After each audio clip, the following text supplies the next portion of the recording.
Hey guys, it's Hannah. Welcome back to the Dyslexic Reader and the penultimate video of our Reader's Bill of Rights mini-series.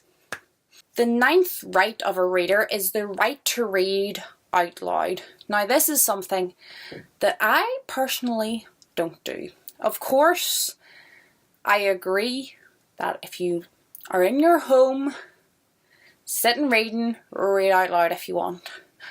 For me, it's not really an option for a couple of reasons.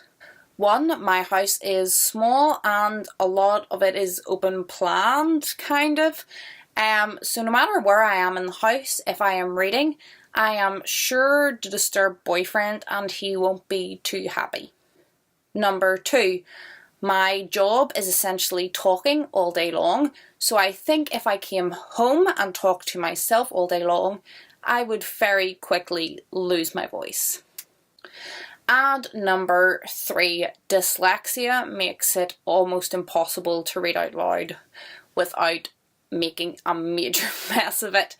My dyslexia, I'm talking from personal experience. The words do not come out as I see them. I cannot get them into my head, processed and out in a timely manner. I can get them in and processed. It's slow going, it's hard work, but I can get them in and processed. But to get them in processed and then changed into sound and then out again, it'll take me a month to read one sentence. It's bad, it's not good. That would be one of the largest effects of my dyslexia.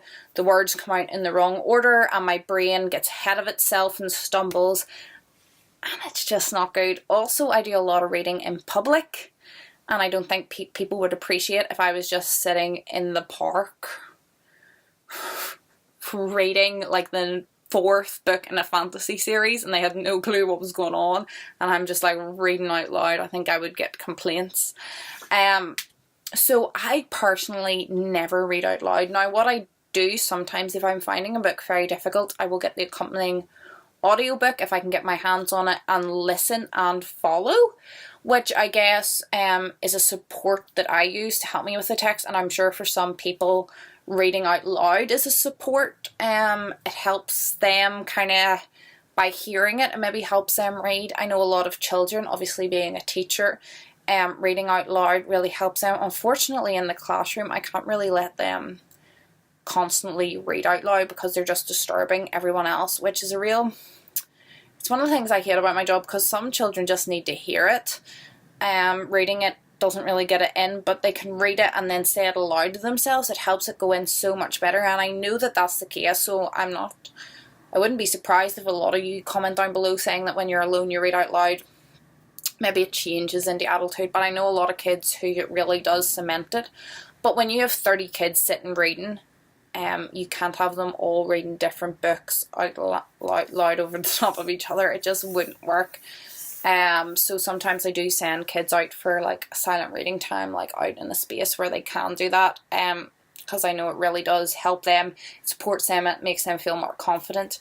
But it's not something that I personally choose to do. I will read out loud to my kids. It'll be slow and I will get things wrong, but children don't notice.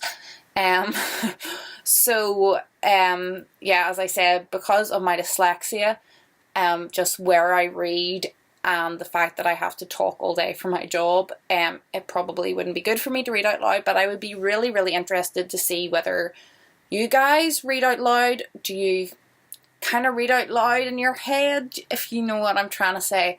Or do you just take the words straight in? I would find that really, really interesting. And as I said, when I have problems reading out loud, I find it even more interesting on kind of non-dyslexics reading process.